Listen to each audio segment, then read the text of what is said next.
নমস্কার।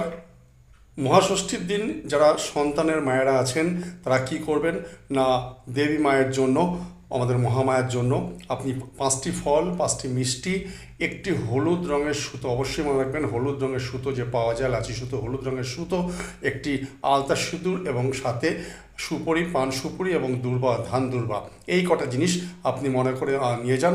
সাজিয়ে সুন্দর করে দেবীমাকে আপনি নিজের নাম গোত্র এবং সন্তানের নাম গোত্র দিয়ে পুজো দিন।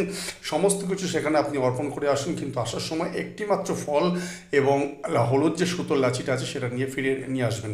ঠিক আছে? এনে আপনার সন্তানের হাতে ওই হলুদ সুতোটা 3 পাক বেঁধে দিন।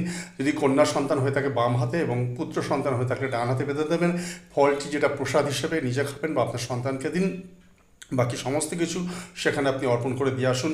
এবং এই মহাষষ্ঠীর এই পুজোর প্রক্রিয়াটা আপনি সময়ের মধ্যে, ষষ্ঠী পুজোর মধ্যে, ষষ্ঠীর মধ্যে করার চেষ্টা করবেন।